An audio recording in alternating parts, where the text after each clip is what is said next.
Ons het sommer nog baie waarna ons kan uitsien in vandag se program, saam met julle natuurlik, maar voordat ons daarby uitkom, Elsa, jy het ook mos maar altyd 'n storie. Ek weet nie, is dit nou 'n ernstige storie vandag, is dit? Gewoonlik is dit mos maar ernstige stories. Ek's mos maar 'n ernstige mens, jy weet. Maar ek wil graag vir julle vra, dit is eintlik 'n ernstige saak. Hoe effektief dink julle is kitskos advertensies? Baie?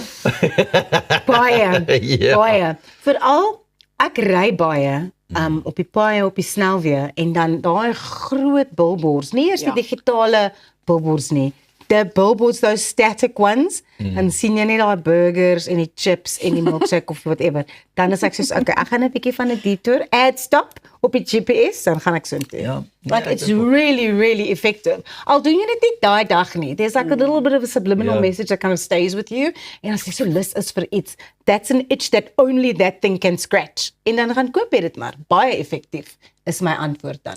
Ek stem saam. My storie verskil so 'n bietjie. So wanneer ek, jy weet, dit oorweeg om so iets te koop vir die dag, dan stuur ek gewoonlik vir Raas 'n boodskap en sê, dink jy dis vandag so 'n dag vir burger en so skyfies? Dan sê ek onmiddellik? Ja.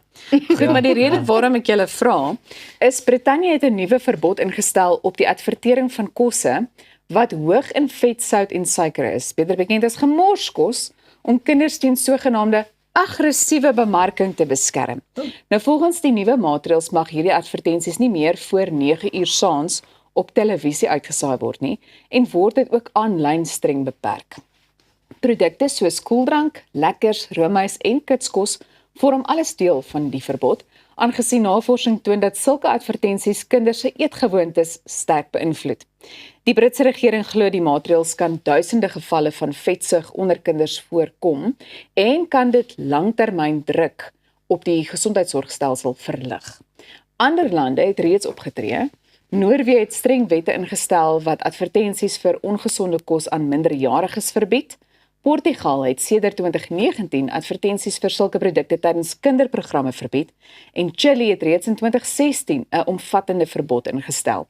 België begin vanjaar met 'n vrywillige verbod wat deur die bedryf gereguleer sal word. Nou die artikel stel die vraag oor of Suid-Afrika gereed is om 'n soortgelyke stap te oorweeg om kinders beter te beskerm. This is such a tough subject, I think, because you can't push us towards becoming a nanny state where certain things are not advertised because of the effect that they might have on kids. I think as a parent, I'm speaking now for myself, I see it as my responsibility to look after what my kids are putting into their body. So to make sure that their diet and what they're eating and what they're consuming just from the world, so whether that's social media, whether that's stuff they watch on TV or whatever, I need to make sure that that diet is healthy. That is my responsibility. And as the parent, I'm going to see these ads and I have to make sure that my kids, even though they might be seeing them, if they're not shown, if they're shown at a time where my kids are watching TV or something online, I need to provide them with a good enough foundation that they don't just want to eat that kind of food. Balans, nee? Ja, definitief. Maak dit sin? Ja, ek het meer gedink dat dit iets sou wees soos byvoorbeeld 'n speelding wat 'n mens baie keer saam met hierdie kitskos dan nou kry, saam met die kinderetes. Ek sê ek dink dat so iets, jy weet, kinders dalk eerder motiveer om so iets te eet, jy weet. Maar ja, ek dink daar's nou 'n vraag oor of Suid-Afrika by hierdie lande moet aansluit al dan nie. Gaan dit nie maar alles oor dissipline ook op die einde van die dag nie? So, Ek meen kinders het deesdae ook die vermoë om vir hulle een of ander jy weet Uber Eats om daai tipe goeders te kry en hulle bestel maar net die goeders ook soos wat hulle wil en dit nie doen nie, maar ek stem nogal saam met jou. In die ou dae het jy gedissiplineerd gewees. Jy het gesê ons gaan nie dit nie, ons gaan een keer 'n maand dit doen of een keer 'n week of whatever en dit is wat ons gaan eet. Dink julle nie ook ons word maar softies in daai nie want ja maar my kinders is vet as gevolg van die advertensies. God nou okay, ons sal nie meer advertensies plaas nie. Strooi man, hulle moet hulle besigheid doen, hulle moet hulle werk doen. Ons moet ook maar net so optree om te sê. Ek is so bly jy daai punt opgebring van die besigheid.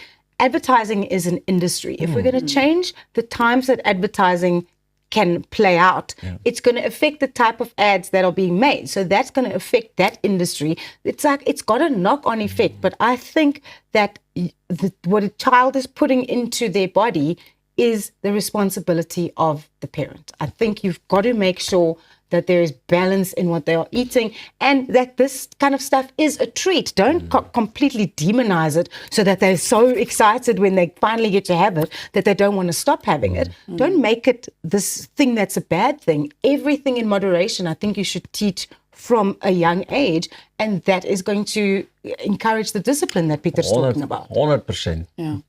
Wel, ek bedoel, ek is besig om wenke te versamel, jy weet. Ek leer baie by julle wanneer dit kom by hierdie soort Jy moet stories. net know your people. Ons sal Ja, vir jou nee. mooi deur dit alles kan sit. Jy weet, ons sit met jongeres, ons sit met tieners, ons Ja. En ek dink ons is so huiwerig om as ouers te sê wat ons menings is oor sekere goed. But I don't mind being quite kind of open about my opinion because that's how I'm raising my children. I'm not saying that is what other people should be doing, maar dit is wat werk vir my familie en dit is hoe ek voel oor hierdie situasie en die gebannery van advertensies just to make sure that the obesity Soos problem ek het doesn't vir my 'n mooi get worse. voertuig gaan koop en ek het nie geld nie, maar ek het hom gekoop en ek kan hom nie bekostig nie, dan is die advertensies se skuld want ek het gehou van hierdie kar en ek wil hom hê en ek wil Die hom bekostig, advertensie jy was weet. baie mooi. Ek gooi weer so 'n tikkie erns in. Vetsig is ook 'n groot probleem, maar dit is 'n onderwerp vir 'n ander dag. Jy kyk na Goeiemôre Good Morning en ons vind net hierna uit wat 'n mens alles van bloedskenking behoort te weet. So maak seker jy bly ingeskakel vir daai interessante gesprek net hierna.